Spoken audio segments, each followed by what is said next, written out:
Greetings, everyone. What do we really understand the new moon to be? Let's get into it. Genesis chapters 1, verses 14 to 16.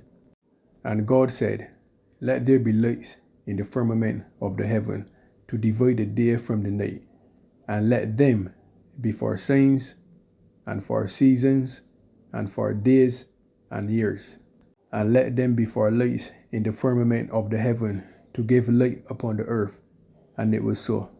And God made two great lights, the greater light to rule the day, and the lesser light to rule the night. He made the stars also. So here in verses 14, Yahuwah says, "And let them," meaning the sun, the moon, and the stars, "be for signs and seasons and days and years." But when we read the book of Jubilees, chapters 2, verses 9, it says that Yahuwah appointed the sun to tell the days and Sabbaths and months and feasts and years and jubilees. So the question is the book of Jubilees contradicting the book of Genesis? And we will get into that further in this video. Let's get into why would one perceive that the new moon looks like the first appearance of the waxing crescent phase in the western sky after reading the Bible. Let's get into it. Isaiah 66, verses 22 and 23. "For as the new heavens and the new earth, which I will make, shall remain before me, saith the Lord, so shall your seed and your name remain. And it shall come to pass that from one new moon to another, and from one Sabbath to another, shall all flesh come to worship before me, saith the Lord." So we see here in Isaiah chapters 66, verses 23, which says that from one new moon to another, and from one Sabbath to another. Note the word used here, new moon. So what would automatically come to mind would be, what is a new moon? We see the moon in the sky at night, and if you look well, you would see the moon in the sky in the daytime sometimes. And we all know that the moon has phases, and you would then wonder which phase is the new moon. But let's go further. Numbers chapters 33, verses 2 and 3. "And Moses wrote their goings out according to the journeys by the commandment of the Lord, and these are their journeys according to their goings out. And they departed from Ramesses in the first month, and on the 15th day of the first month, on the morrow after the Passover, the children of Israel went out with a high hand in the sight of all the Egyptians." Now let's go to the next text. 1 Samuel chapters 20, verses 24 to 27.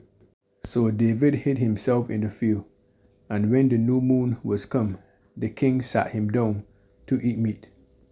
And the king sat upon his seat, as at other times, even upon a seat by the wall. And Jonathan arose, and Abner sat by Saul's side, and David's place was empty. Nevertheless, Saul spake not anything that day, for he thought something had befallen him. He is not clean, surely he is not clean. And it came to pass on the morrow, which was the second day of the month, that David's place was empty. And Saul said unto Jonathan his son, Wherefore cometh not the son of Jesse to meat, neither yesterday, nor today?" So we see here, according to this text, in verses 24, it was the new moon, and David wasn't there. And in verses 27, which spake about the morrow or the next day, which was the second day of the month, the second day of that same month, David again wasn't present. So in verses 27, which is the second day of the month, in verses 24 would be the first day of the month, which is called new moon. And we read in Numbers chapters 33 verses 3 that in the first month, on the 15th day of the first month, as mentioned in Leviticus chapters 23 verses 6. Counting from the first appearance of the waxing crescent moon in the sky, 14 to 15 days after, the moon will be full. And you can look into the sky and observe for yourself day by day as the moon builds up in light, and count for yourself until full moon. So that is what led me to believe that the new moon is the first appearance of the waxing crescent moon in the western skies. So let's see what the book of Enoch calls the new moon. Enoch 78 verses 11. All the time in which the moon continues in her light, she increases opposite the sun, till on the 14th day her light is completed in the heaven. And when she shines in full, her light is completed in the heavens. Let's also read verses 12 and 13. And on the first day she is called the new moon, for on that day the light is raised upon her. And she is completed exactly on the day the sun descends in the west, and when at night she ascends from the east, and shines all night till the sun rises opposite her, and the moon is seen opposite the sun. So according to the book of Enoch, the full moon is called the new moon. So this is where things will get very interesting. You see, when the Bible says from new moon to new moon, it means from new month to new month. Check this out. You see, the Hebrew word for new moon is Rosh Kodesh, which means the head of months or the beginning of months. Rosh right here means head, leader, or beginning, and Kodesh, which means month. And don't think that I am ignoring it, which says in the middle, it signifies the start of a new lunar month, marked by the first visible silver of the moon after the new dark moon phase, serving as a time for renewal and a minor holiday in Jewish tradition. You see, that is what I also did, marked that same visible silver of the moon. But as a result of marking that same visible silver of the moon, I showed you evidence in the second video that the moon comes in 10 days early. And in both the book of Jubilees as well as the book of Enoch, the year is 364 days, while a lunar year is 354 days. And that's why the book of Jubilees is correct. The sun is responsible for the days, the months, and the seasons, and you will never go wrong with the sun. And some may say in the book of Enoch that the moon brings in the years and also is the beginning of months. And I am going to read some of those texts. Enoch chapter 74 verses 1 and 2. And I saw another course and law for her, making her monthly course according to that law. And Uriel, the holy angel, who is the leader of them all, showed me all things. And I wrote down all their positions as he showed them to me. And I wrote down all their months as they were, and the appearance of their lights till 15 days are completed. Enoch chapter 74 verses 12. And the moon brings in all the years exact, so that their place neither precedes nor recedes one day. But she changes the years with exact justice in 364 days. Enoch chapter 78 verses 12 and 13. And on the first day she is called the new moon, for on that day the light is risen upon her, and she is completed exactly on the day the sun descends in the west. And when at night she ascends from the east and shines all night till the sun rises opposite her, and the moon is seen opposite the sun. Enoch chapter 79, verses 1 to 3. And now, my son Methuselah, I have shown you all things, and the whole law of the stars is completed. And he showed me all their laws for every day, and for every time, and for every government, and for every year, and her departure according to her order in each month, and in every week, and the decrease of the moon which takes place in the sixth portal, for in that sixth portal her light is completed, and from then there is the beginning of the month. You see, that is why Jubilees chapter 6 is very important. But before I go there, let's see what Enoch chapters 80 have to say. Enoch chapters 80, verses 1 to 8. And in those days Uriel answered and said to me, Behold, I have shewed thee all things, O Enoch, and have revealed to thee that thou shouldst see this sun and this moon, and those who led the stars of heaven, and all those that revolve, their deeds, and their times, and their departures.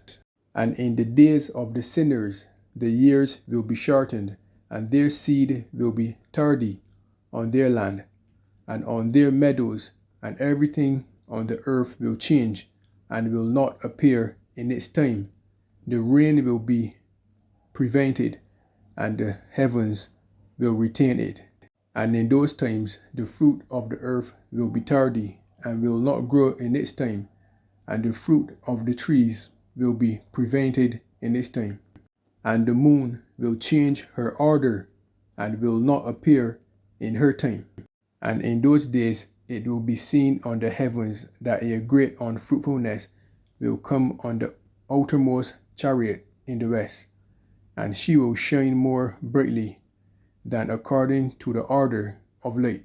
And many of the leaders of the stars of command will err, and they will change their paths and deeds, and those subject to them will not appear in their time. And the whole order of the stars will be kept from the sinners, and the thoughts of those who dwell on the earth will err concerning them, and they will be turned from all their ways, and will err and consider them gods. And evil will increase over them, and punishment will come upon them to destroy them all. So let's dive into this. According to Genesis chapters 1, verses 14, it speaks about the sun, moon, and stars being for signs and seasons and days and years. And according to what we read in Enoch chapters 74 and 78, as well as 79, all of the luminaries work together, bringing in the months and the years. But the sun being the leading luminary, always and have never ever diverted from keeping a 364-day year. We then read in the chapter of Enoch 80 that in the days of the sinners the years will be shortened, and that everything on earth will change and will not appear in its time. And it isn't only speaking about things on earth, but also things in the sky, meaning the luminaries. And in verses 4 it says that the moon will change her order and will not appear in her time. And note well that in verses 2 it's speaking about around the timeline of the flood. You see, in verses 6 tells you why. When the Most High Yahuwah created the luminaries, he set angels over them, which were to guide the path of the luminaries. And the angels that are subject to these luminaries will not appear in their time, because the task of these angels were to steer the luminaries in their right courses. Because remember, this is how the people on earth tell the days and the years and the months and so on, by depending on these luminaries. So it caused confusion. This is why in Jubilees chapter 6, verses 30 to 38, just like the book of Enoch speaks about a 364 day year, and the sun being the main luminary that tells the time, the seasons, the months, and the years, and the Sabbaths, and so on.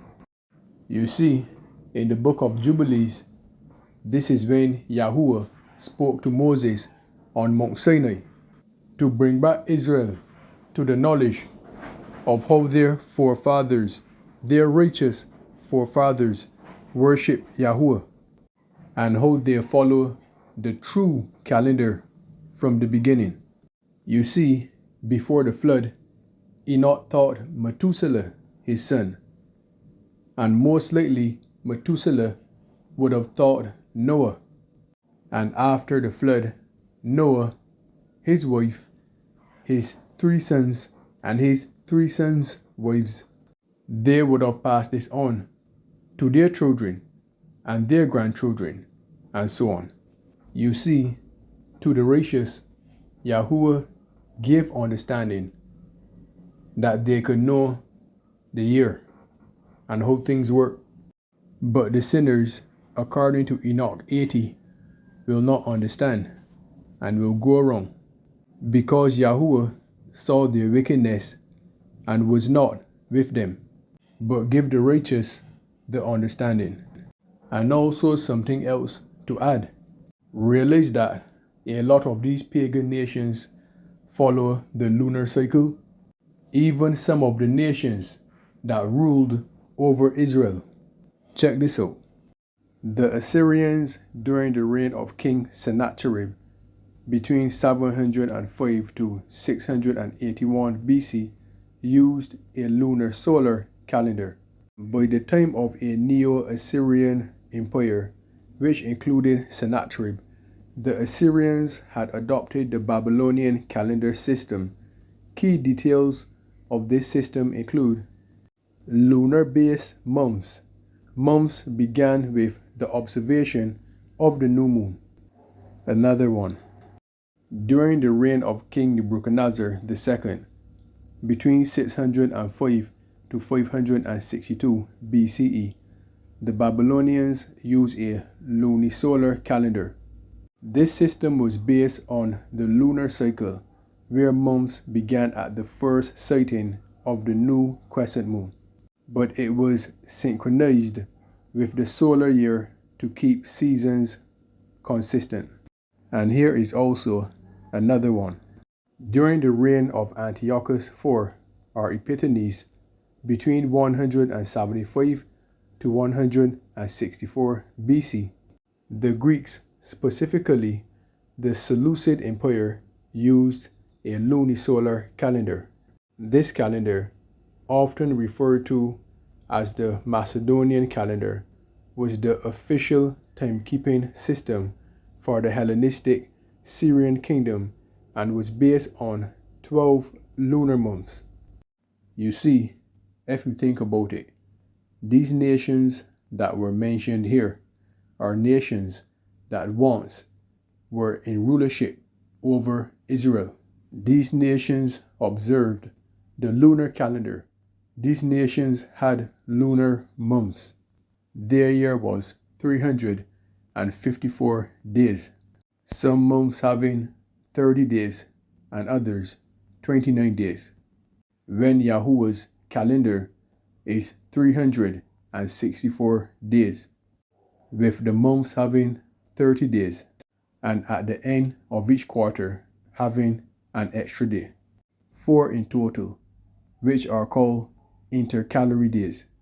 So it would go like this: month 1, 30 days, month 2, 30 days, month 3, 31 days, month 4, 30 days, month 5, 30 days, month 6, 31 days, and so on.